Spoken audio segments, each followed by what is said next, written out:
of the response, the government's response, they have extracted a paragraph from page 42 of the document which was delivered to the government. And in that paragraph, they quote, to undertake impact-oriented activities in the framework of the International Decade for the People of African Descent and bridge the gaps between policies and practices. Namely, the IPADG was unable to function due to the suspension of public funding. And that's from page 42 of our document, and it's page 7 in their document. And their terse response to that quotation is untrue. Untrue. So it's untrue that what has occurred has failed to give us the opportunity to impact the framework for the decade.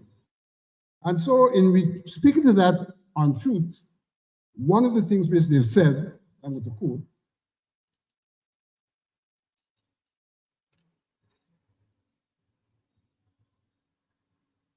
in the main, the complaint was that a few persons, without informing the larger body, incorporated a private limited liability company with the name IPADG and was receiving the government subvention directly.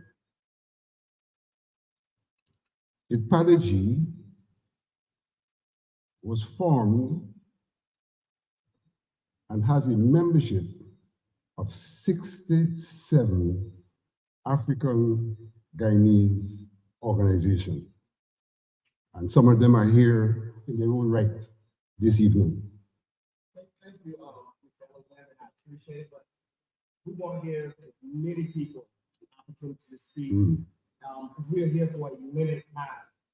And we greatly appreciate that if you have any documents that you can You are going to get our package, definitely. Definitely you'll get our package. So the point I'm making here is one, this is what they said to the UN. They know as much as we know. You said those 67 organizations. Some are here. But they know as much as we know that the IPADG is not a private company, is not under the control of a few persons, and in fact, it is a not-for-profit company. And they seek to say to the UN that we were a private company with a few people hijacking the organization and probably getting benefits when we all simply volunteer. In the interest of time, then I will move on. Can you just give us that information? We will give you. We would love to hear from We will give you. I mean, just let me say one other thing to you. We have had elections in 2020, and there's been a lot of controversy surrounding those elections. One of the things unearthed during those elections was that there were a number of persons who were out of the country who were able to cast votes. I will give to you a sample of the documentation from the Immigration Department, which verifies that out of 207 names which were submitted by the opposition, this is just a sample, this is one sample. Out of 207 names, the Immigration Department verified that 172 were indeed out of the country, but were voted for. There are many more, there are thousands of such submissions which were made. The Minister, the Attorney General, petitioned the Elections Commission to collect all of that documentation and has been silent ever since. And you'll get a copy of that.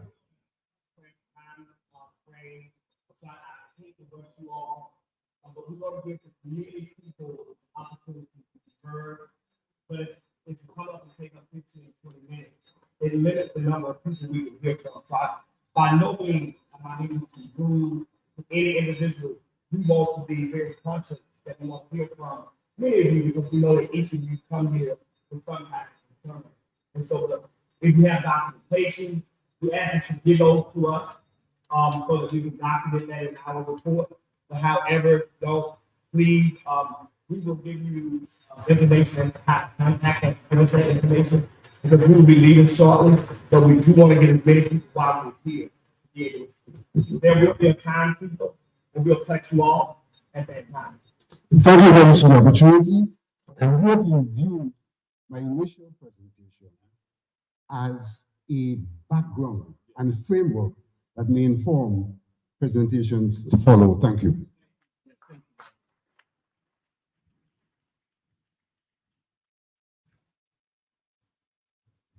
Thank you, Vincent. The next presentation is from a representative from the Amerindian People Association. Is that representative here from the APA? Nobody's here from the APA. The next group is ACDA. Is the representative from ACDA present?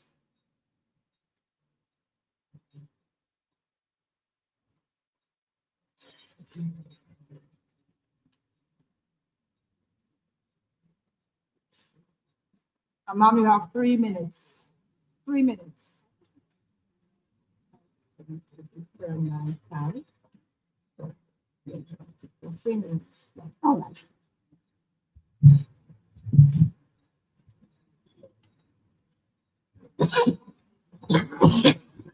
Jambo, everyone, and welcome again. Greetings to all our special guests. You're so very special to us, and we're very, very happy to have you here. I'm not going to say very much because in the advent of time, but what I would like to do is to say that I do appreciate what Professor Alexander did in laying the foundation. We at ACDA had several areas of concerns, but we have presented them in a dossier which I will present to you. And some of those would be things like our land issues, because our lands are being taken from us, the extrajudicial killings, the way contracts are issued, and lots of other issues. So having said that, once again, we're grateful that you're here, and I will present the dossier to you. Thank you. Was there a question you have for us? You have a question for us tonight? Bye. You have a question for us tonight? Yes, but I will do so later. Thank you very much. Sorry, I was so excited I didn't say my name. I'm Sister Penda Guyan, and I am one of the members of the steering committee of ACDA. I'm also the president of the Ghana Day organization, the president of the 1823 East Coast Demerara Revolution Committee. Thank you. Thank you very much. The floor is open, and as the moderator, I will take this as my opportunity to make a few comments. Everybody knows my pet peeve has been the disrespect shown to the top 2 judicial officers, the Chancellor and the Chief Justice of Ghana. They're both women of African descent, and they've been acting in these positions for 6 years. The president of Ghana's highest court and the former president of Ghana's highest court, which is the Caribbean Court of Justice, have both strongly condemned the government for this continued acting of these 2 ladies. By virtue of their appointments, they sit on the Judicial Service Commission, who appoints judges, magistrates, and other senior public law officers. They're appointing people who will be conformed while they themselves are acting. And I see Adam Harris here, and I know that he wrote, and I believe him. The president is not going to appoint these ladies during this term of office to be conformed as Chancellor and Chief Justice. So if our judiciary has that sort of cloud hanging over it, imagine the man in the street it's a sort of hopeless situation that we're living in. I was dismissed along with many others. 3 months after the government came into power, I was not what they said they were dismissing. I was not a political appointee, but nevertheless, I was dismissed.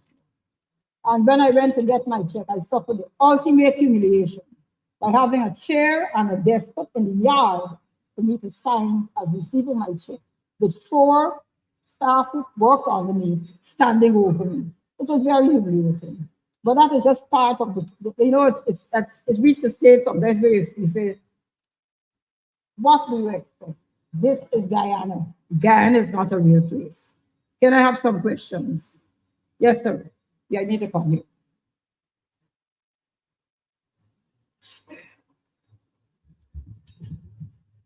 Good evening, Madam Moderator, and good evening, members of the delegation. I must thank you for coming at your own expense to look into the problems of some hapless people, as I'm one of them.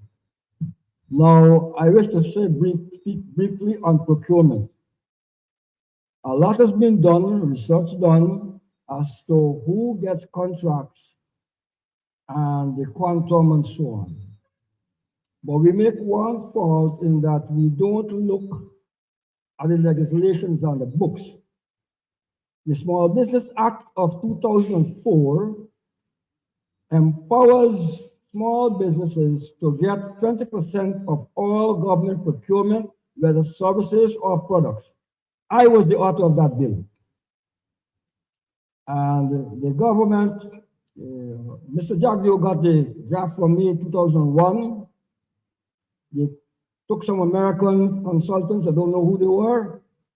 But then in 2004, it came back to my desk. And I was told by Mr. Mansour Wazir, the sitting minister, then fix it. I got a colleague of mine and we fixed it. But to this day, small business people, I'm one of those, don't get 20% of the procurement. I subsequently had to go to America where I worked for 10 years as a project manager with 3 American companies. And I seen the system, how they do the procurement. People like Turner, they get big billion-dollar contracts, but they gotta give 15% to minority contractors, women contractors, and so on. What we need here is to press this government to put in the enabling regulations to make it possible. The opposition were once the government for 5 years, they were busy with other things. Now it's 19 years this hasn't been done. Basically, most of the small business people are black people like myself. If this is done, we would be empowered. We won't have to beg Ali or Jaggi or any of them for anything. It must be done. Some pressure must be put on them. Thank you very much.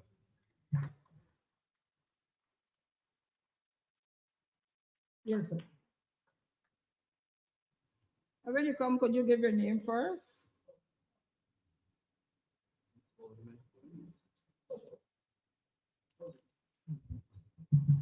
I am Cyril Walker, an independent engineer. Thank you.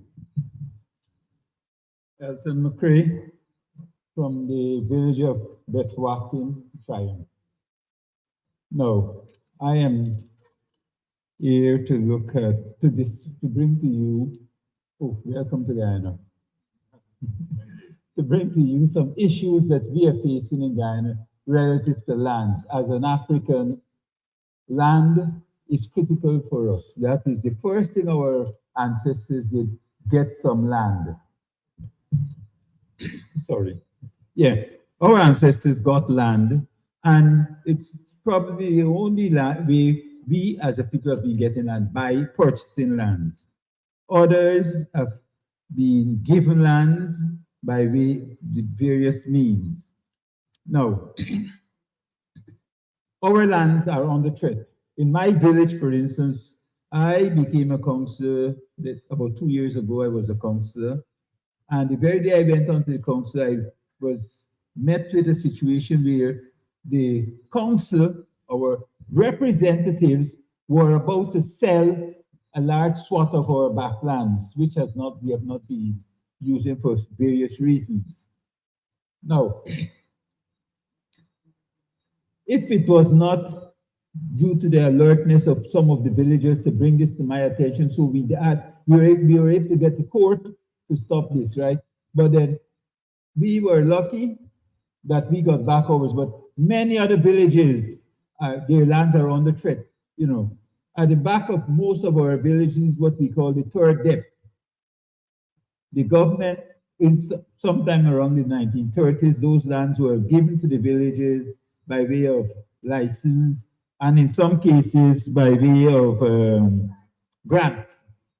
Right. The government has been encouraging their supporters to get those lands. Our brother Lincoln has a similar situation, even all the way in one part of the country, which is referred to as the quarantine. They are doing the same thing. They are grabbing the lands that we are under attack. And we need to get, but sadly, I must say, our lawyers, black lawyers, are not supporting us. I was lucky to find one. But generally, black lawyers are not supportive of us retaining those lands because the system that we are using, the lands may be owned by you, by your grandfather or great grandfather, but for you to get ownership now, the process is very expensive. So we need to find some mechanism, and that is what one of the organizations I'm in were trying to do, to have a facility established whereby those lands could be, the government could have set up a commission to look after African ancestral lands, to have them protected. And we feel that that should be the same way as how the Amerindian lands are protected in this country, our land, the lands that our foreparents bought, walking off those plantations. We bought over 200 plantations in this country. Today,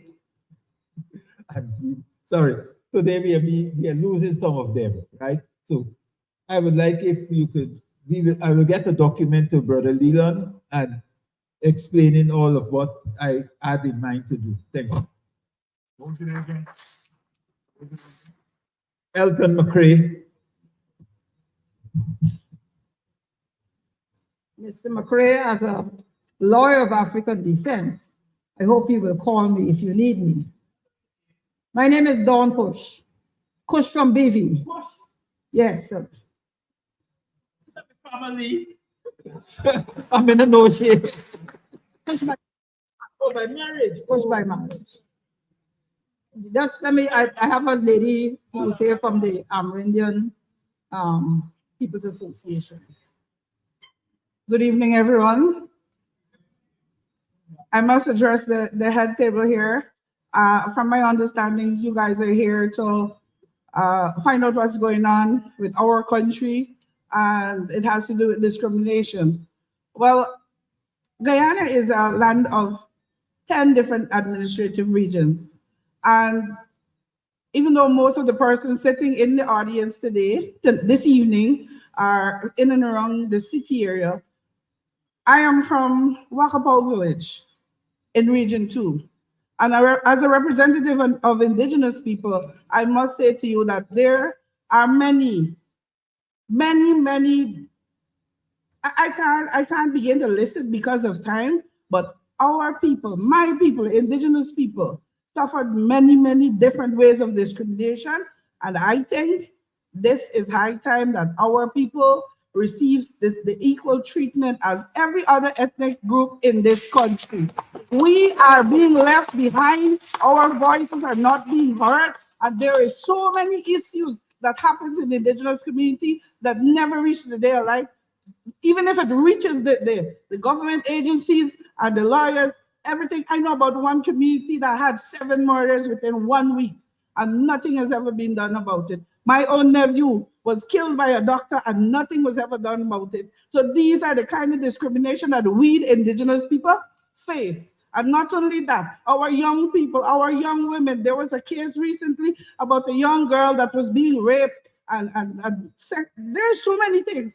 Well, if I begin to talk about it, I would definitely get passionate, but I would just like to say to you that there are other people other than people who live in the city, the indigenous people of our country, We need representation. We don't want people to come and say, we're going to represent you and we're going to represent you. And then when it comes time to representation, you see no one. No, we don't want that. We want to see real representation. We want to see our communities develop just as the communities on the coastline. We want equal education and we want equal health care also in our communities. My niece died because of my niece, little baby, died because of a scorpion sting. In 2023, at this level of technology and medicine, a child is not supposed to die from a scorpion sting. We need that equal opportunity. The discrimination should end, and we need to see fair play.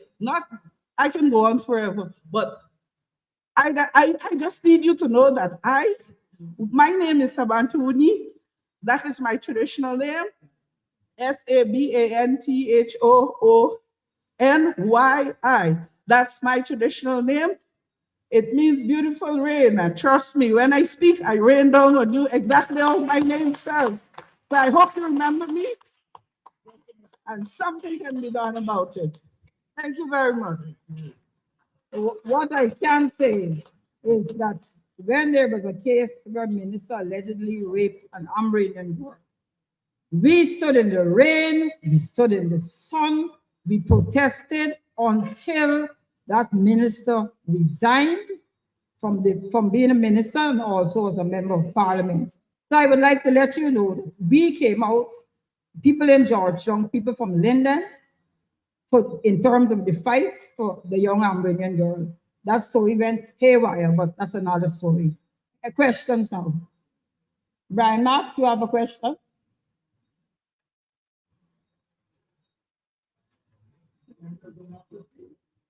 Good night, members of the panel. Welcome to Guyana.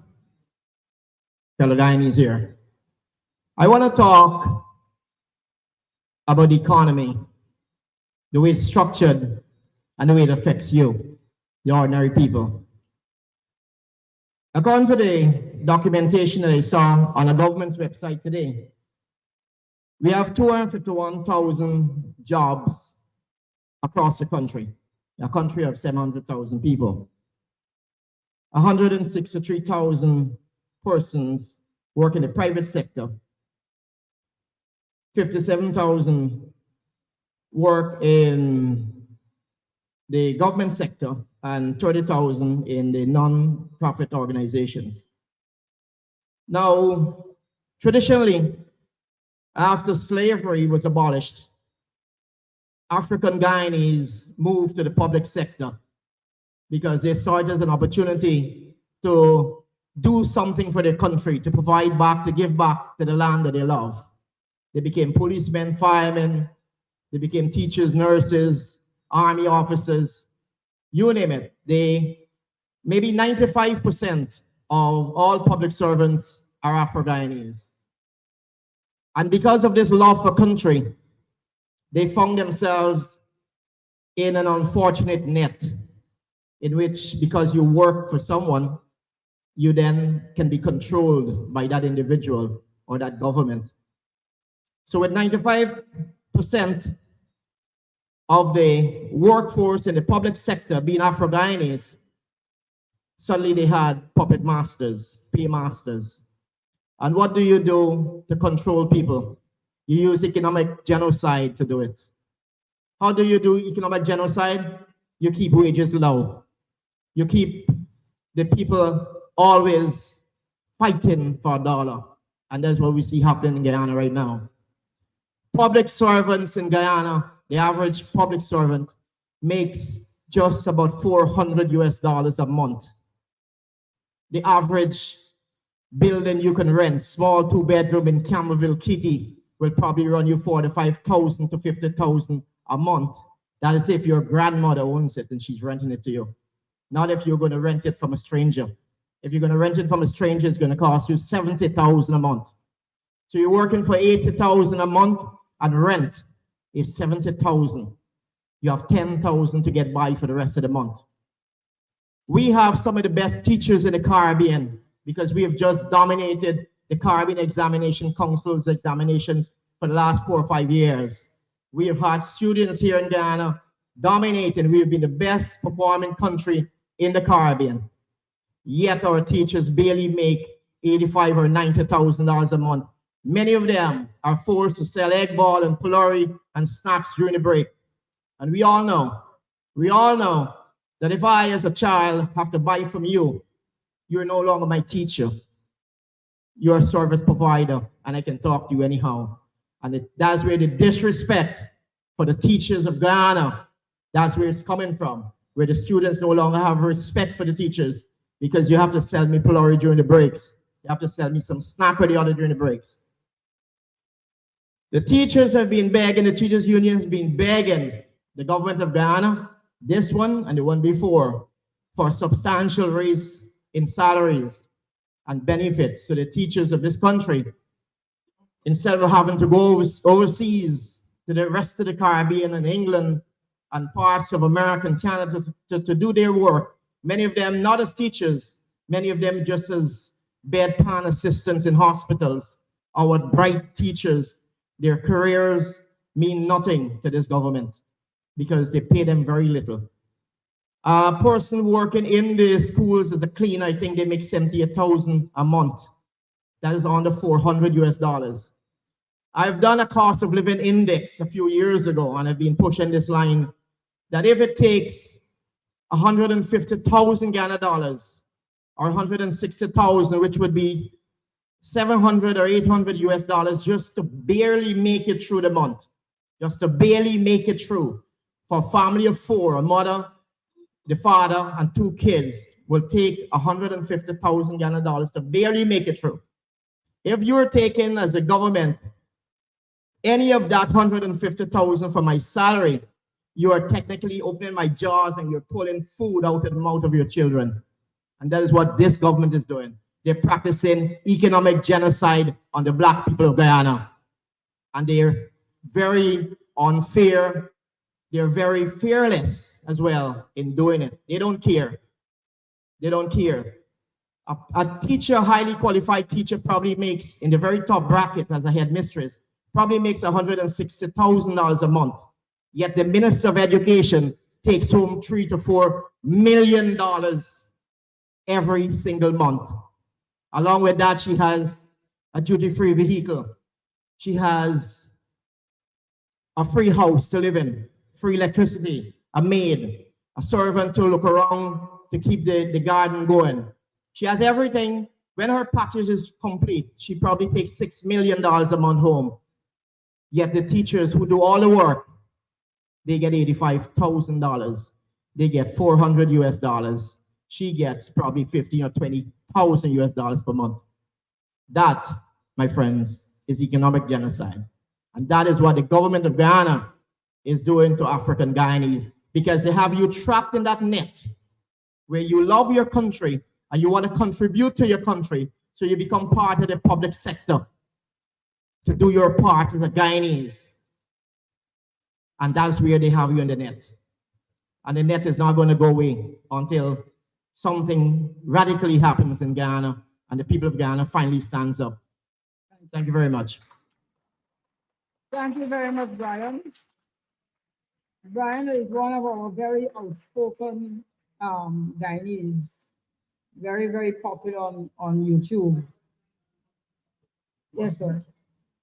What's his name?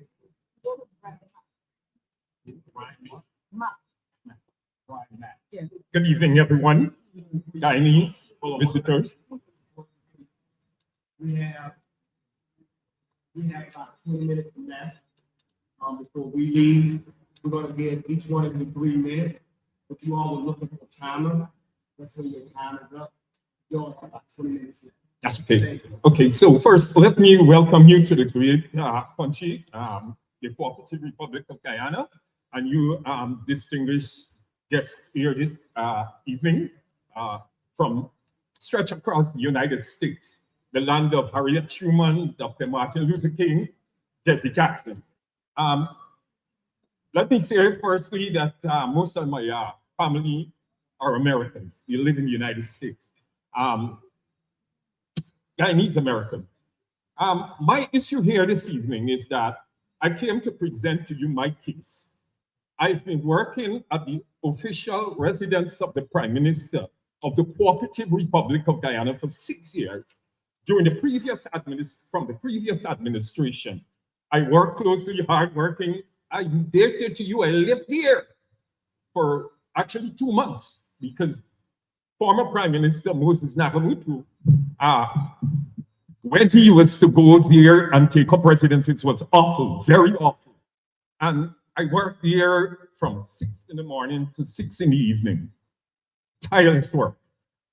Only to realize that when this new administration came into being, they saw it fit. They kept me on for a couple of months and saw it fit to fire me with no reason, just because it was perceived that I am of the opposition APNU ALC. So, sir, distinguished gentlemen, ladies, I came to present my case to you that you can follow. In there is my, there's a recognition by the former government of my hard work. And added to that, there's my contract in there. There's a contact number for me there. So at any time, the day or night that you wish to speak with me, you can call me. Thank you very much.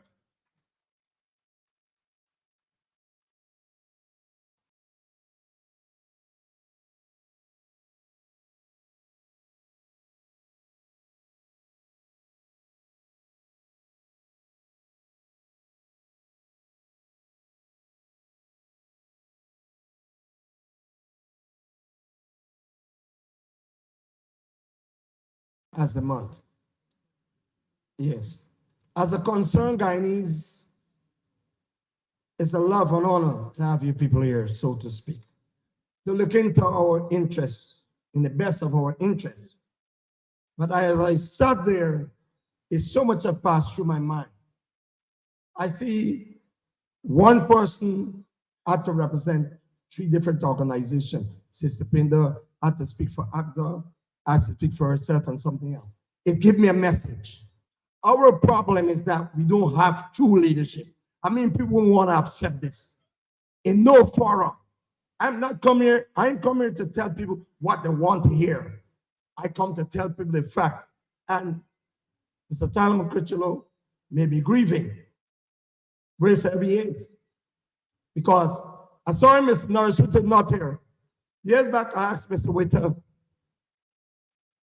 I'm not a unionist or such like, let me get match with Garwo. He still can speak to other individuals, I don't want to call names. And we did not unify. If the union cannot unify the people, and our leaders cannot unify the people, who will unify us? So our problem is in our bosom. I know many of y'all don't want to hear this, but it's a fact. I come from a business-oriented family in Regent Street, and undoubtable, the longest surviving business in Regent Street, you people don't know what I experienced. People tell themselves, don't go there because of X, don't go there because of that. Place was shut up, regardless of who's the government of the day. No one never came forward and tried to do an investigation. So it's more to the matter than the epistle. So what I want to say to my people present now, our present situation in for now, we have the chosen horse in Guyana with our neighbors coming over here. Let me hurry up because time is limited. Due to economic pressure on the LFS, Barnum, a lot of people migrate. So they went to Suriname, Venezuela, Brazil, Trinidad, and they made kids. And from the kids they make now, pressure on the other side, they came back with a different generation due to racial pattern of behavior to dominate a people. And unless my people don't understand one thing, I say this without no form of apology. Any part of the world you go, remember one thing. You're black. Stay black and represent what is right, not being racial. Thank you and do enjoy. Stay black, and be conscious. Yes, ma'am.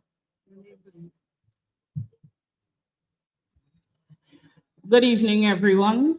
Welcome to Guyana. My name is Shondell Hope, and I'm here tonight basically to raise two issues. One, in 2017, I would have applied to Lands and Survey along with a friend for 10 acres of land. In 2019, we received response paid, was given a provisional lease number, and in 2020, on the change of government, we were told that it went back for review. To date, we have not received a lease, nor any information as to where it's at the moment. The second point I'd like to raise on behalf of two young ladies and I is that in 2020, we each received 17.5 and 17.4 respectively of leased land in Wales. Again, on the change of government, we received notice to quit. Our lawyer, the Honorable Nigel Hughes, would have wrote on our behalf to NISIL, and to date, the issue remains unchanged. I just thought that I should come here this evening and raise this point. Thank you. I'll have to make copies, because when I heard, I just pick up my original and run out. Yes.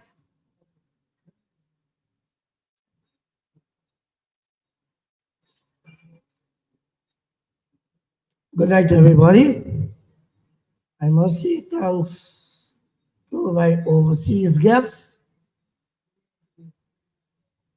for coming to join us to hear our problem.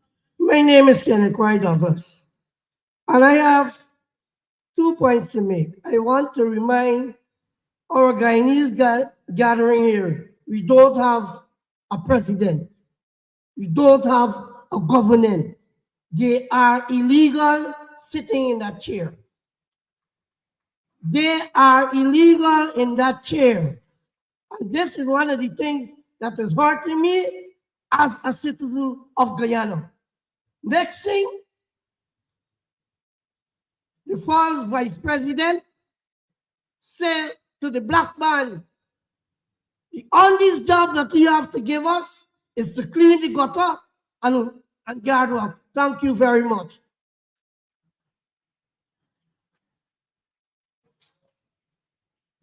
A pleasant good night to the visiting delegation. Pleasant good night to my Guyanese.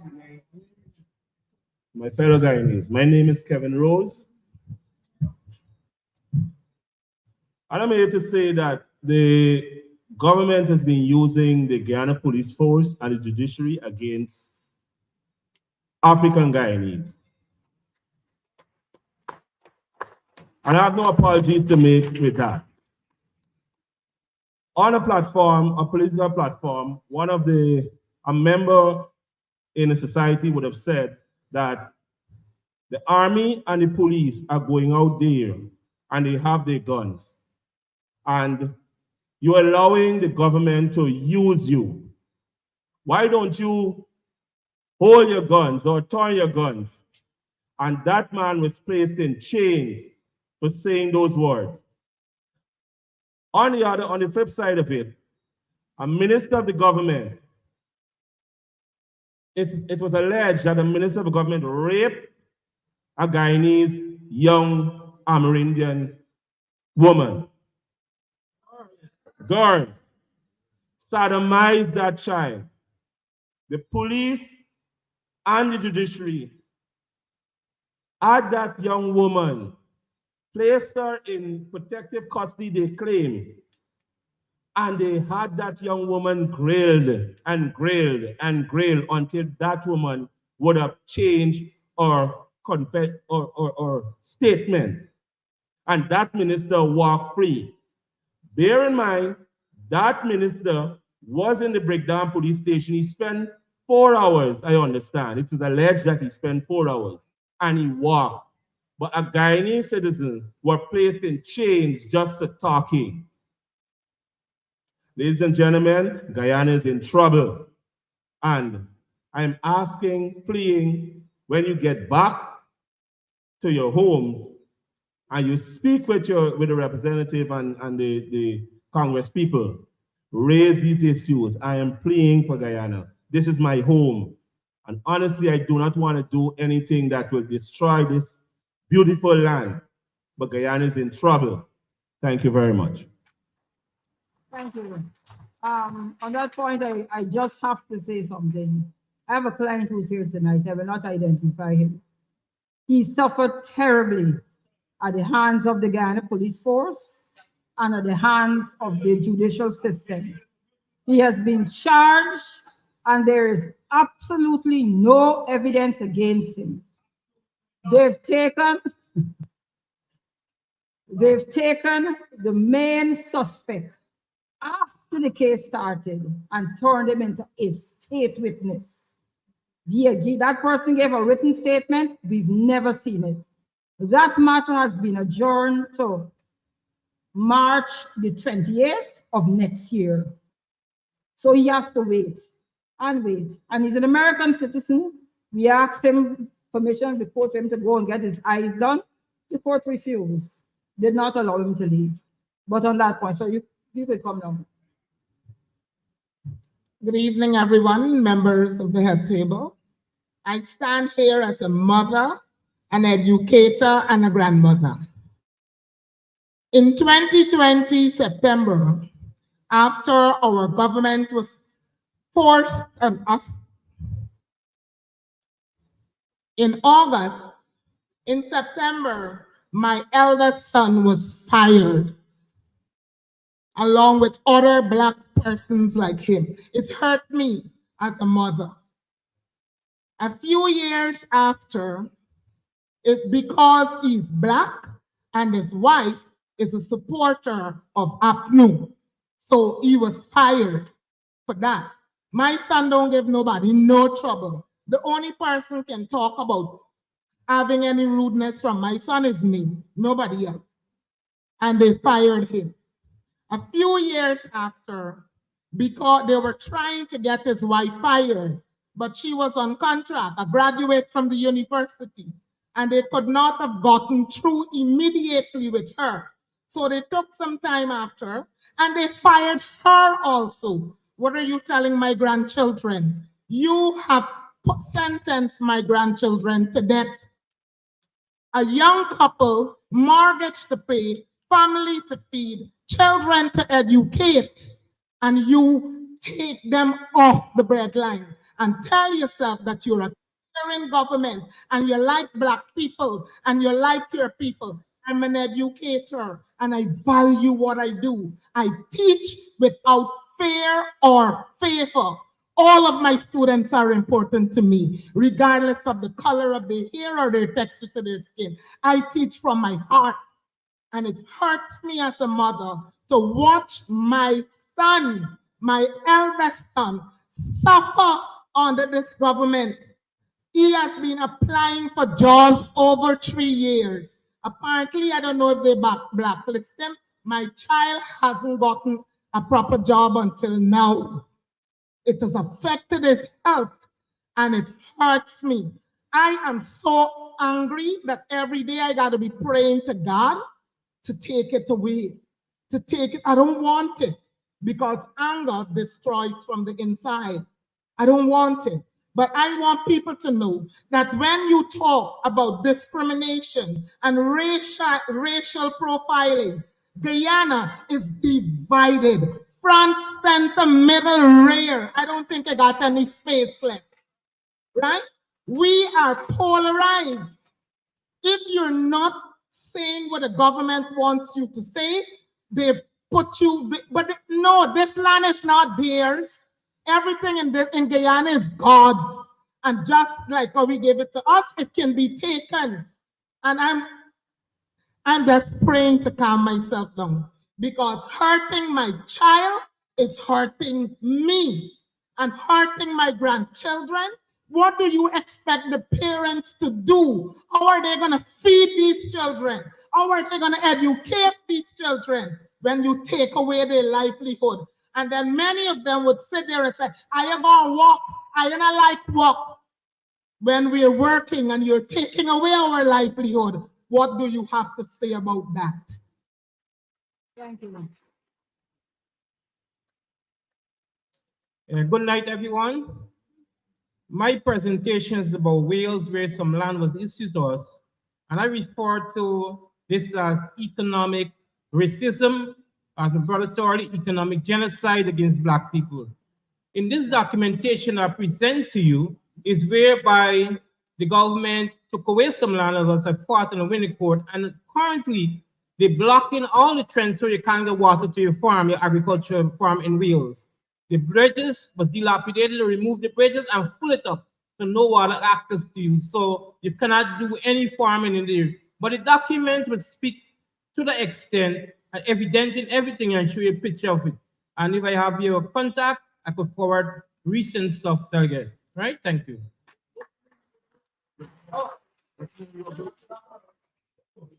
The email me. Email me. It's the same with you. I was the manager at Wales Estate when it happened. Lands were leased to everybody. Yes. It's there, yeah. Could I speak? My name, Charles Brown. I'm an agronomist, ex-manager at Wales Estate. Lands at Wales was given out as leases to farmers. On the change of government, they sent out a notice to quit. A group took them to court. The group won. The government did not heed that thing. They proceeded to block all the drainage, made sure all the bridges that were in need of repair was not repaired. They fell to pieces. They blocked irrigation water. All the traditional pathways to farms were destroyed, dug up, cut off. Now, straight through that same land, the gas ashore project is passing. And they're cutting straight through those people's lands with no consultation, destruction of crops, denial of access. That's the same point that he's trying to raise. He's affected by it, I'm affected by it, and several other people are affected by it.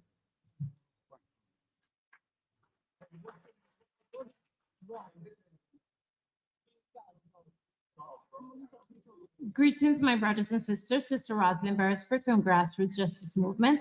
There's so much I'd like to say, so I'm going to just speed it up. I would like to represent the farmers in Buxton, Backdam, that does not have an access road. Please, I will forward all the information, but I just want to cover these topics. I would like to address the systematic oppression that is against the Afro-Guyanese citizens and the prostitution that is happening right now as we speak in front of Parliament building with my young sisters. There's no Amerindian, there's no Indian out there. There's strictly Afro-Guyanese prostituting every night at Parliament building. There's Afro-Guyanese on the streets living as drunkies, as women, men, you name it. You go anywhere in this country and you look for the oppression and you will see that the Afro face is the identity of oppression. And enough is enough. We need a mechanism or a legal aid representation fund to be set up. So whenever injustice and discrimination is being dished out to us, that we can source legal representation without hindrance, because we don't have those resources. We need cultural responsive welfare programs for our people. We do not need a program that is packed from another country or another community to come to help us. Mental illness is damaging our communities drastically. You know, so we need so much things that needs to be done for the Afro-Guyanese citizens right now. I can't even remember the amount of problems I come on this mic to identify. But the Melanie Co-op, which I represented, the brother that just came, Dennis Otwell, got fired because he followed me to Mocha to distribute hampers, and I represented the Mocha people. 48 hours after he was fired after working at the Prime Minister's residence for 7 years because he was seen with Sister Rosalind. It's truth. I sent the information to Rickford Burke. There's so much. We need serious intervention. Thank you. Thank you very much. Closing things off, I guess. My name is Mbeki X. I'll make it very short. Fact finding. What you're seeing here as it relates to the condition and the state that Black people are in, it's no different from the state and condition of Black people globally. So that's just the fact.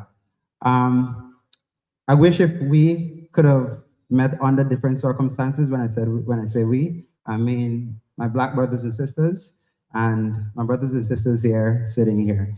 The reason why I would say that is because of the fact, for me as an individual, I always feel this sense of disconnect as a case of where Blacks here are somewhat isolated by themselves.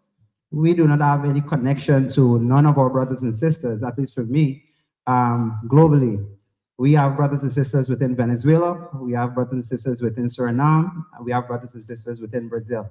And they're experiencing the very same thing that we're experiencing right here.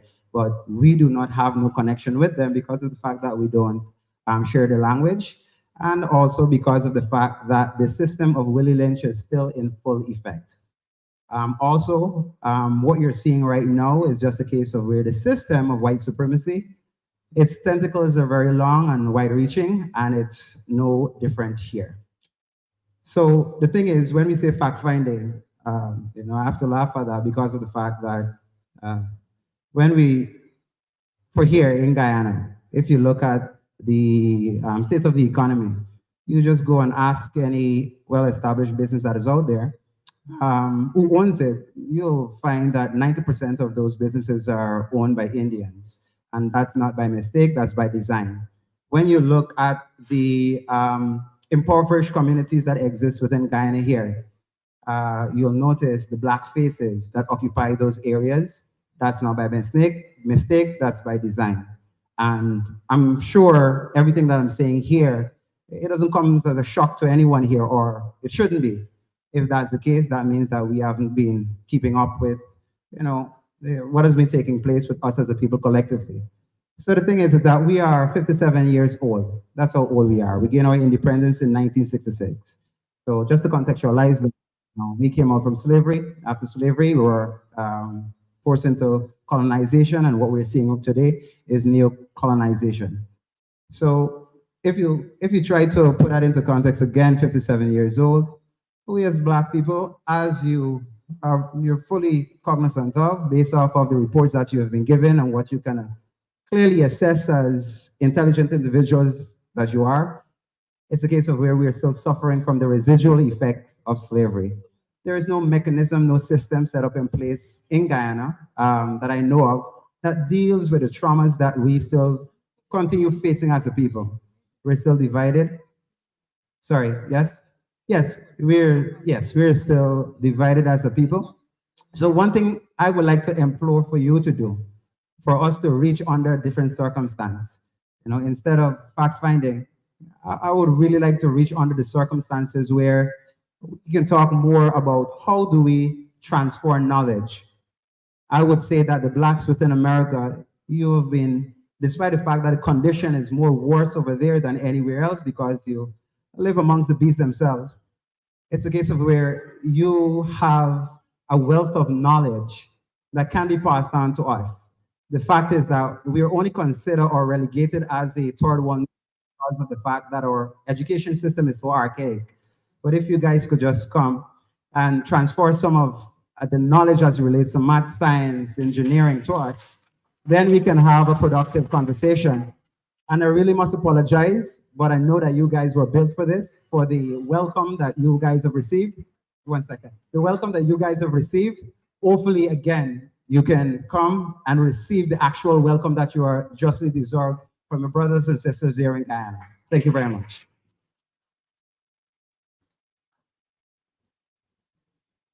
Good evening, everyone. Mr. Bates. They call me the poster child. My attorney does. The person she was referencing, I'm going to touch on that topic immediately. The person she was referencing with the passport and the police and the case, what she failed to mention is an Indian businessman owes me, to this day, over $140 million. I made a police report against that company. 3 months later, that police report was still in a drawer. At least that's what they told the court. There was a wanted bulletin issued for me. I spent 3 days in Bricknam Police Station to trying to extort that same businessman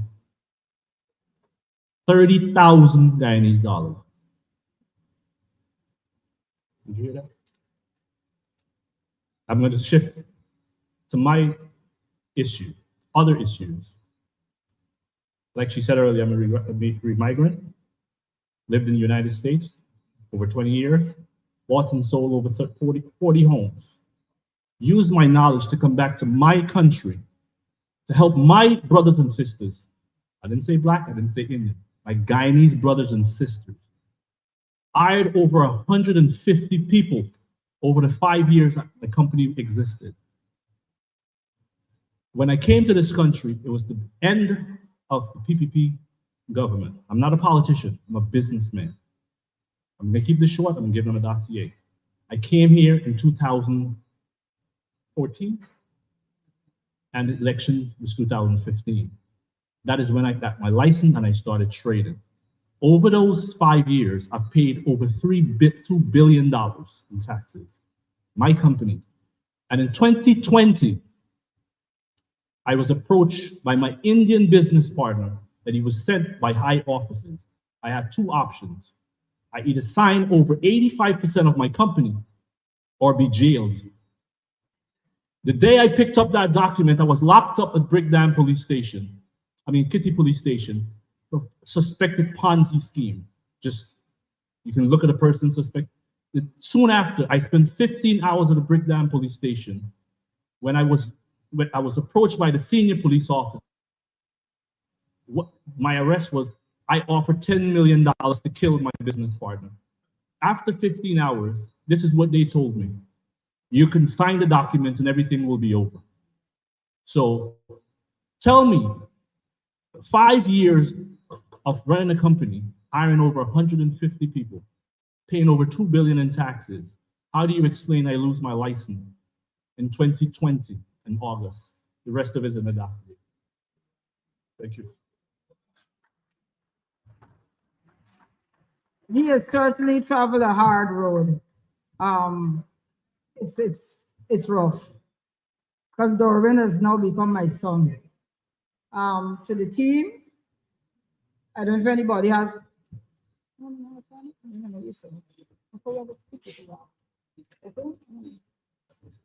Yes. We're gonna have to.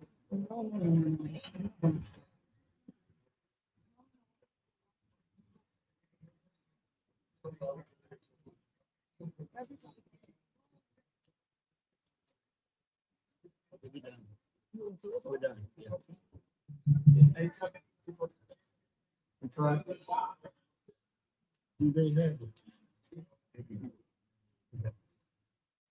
Ladies and gentlemen, first of all, I want to let you know that we're operating under constraint of time, and it's like taking information from a water hose. So what we really would like to see happen, because such valuable information is being brought to our ears, is that we have a method by which you can get information to us. So what we would like for you to do, those who are willing, is to break that down with as much documentation as you can. And if you Google, I'm sorry, DeAndre? I can't get it from here. President@ourleaders.org. President, President at OWLADRS.org. Does that need to be repeated? Yeah, repeat. Does that need to be repeated? Okay, one more time. Give it to me.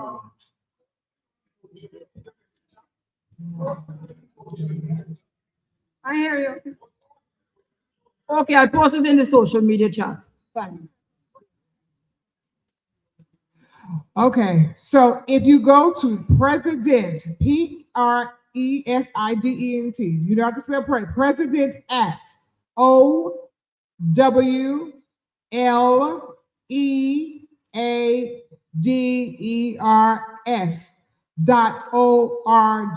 So it's really organization world leaders. Yeah, the O, the W leaders, owleaders.org, O-R-G. If you go to my social media page on Facebook, D. Dawkins Hagler, and message me, you will also be able to send information like many of you have done. That's DEEDAWKINS hyphen Hagler, Haigler, D. Dawkins Hagler. You not D. Dawkins Hagler for Georgia, but D. Dawkins Hagler, and message me, and I will also see it as well.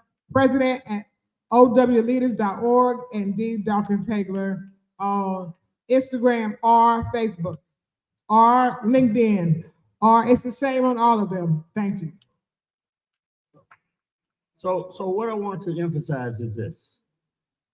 Receiving that information from you is extremely important to us and the work that we're here to do.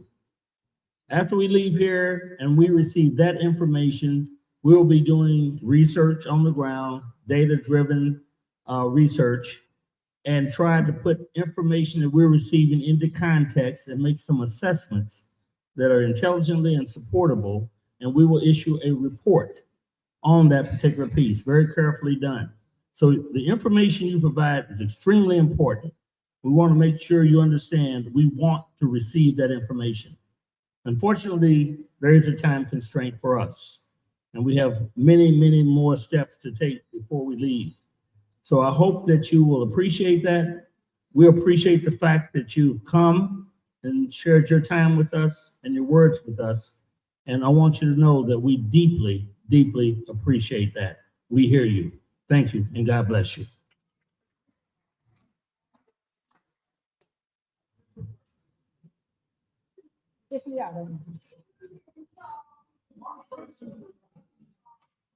One question. I listened to your press Name. Sorry, the name is Adam Harris, and I'm perhaps the oldest reporter in the country. I listened to your press conference, and I heard you talking about presenting reports to the UN, to the State Department, and a lot of these places. I'm also aware that reports are presented and left to gather dust. What could we expect of your reports presented wherever you present them?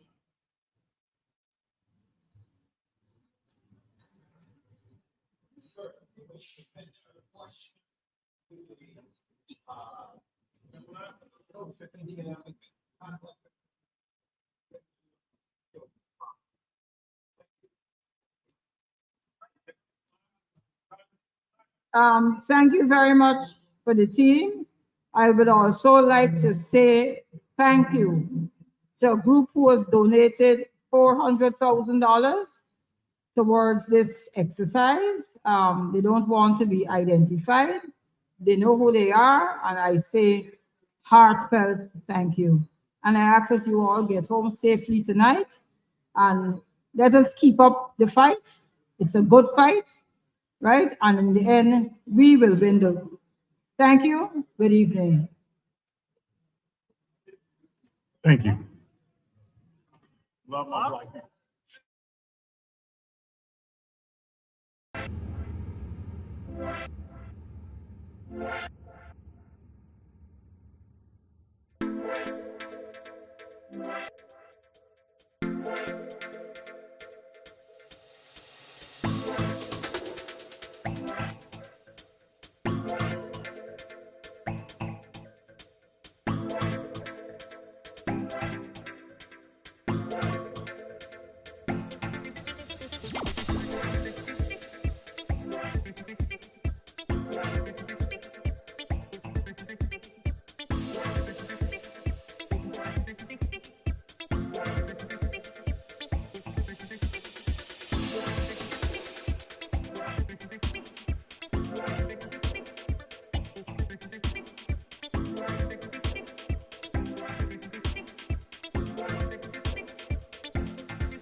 Hear clearly two things that were said, and I'm only going to say it once, and then I'm going to walk out of this building.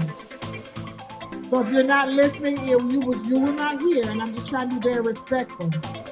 One, the first question was asked, what will we do with the reports when they're finished? We're going to turn them in, but we cannot determine what's going to happen with their said reports. Number two, there was a comment that was made about a donation that was being given to us, to the organization on the trip. I'm not sure which one.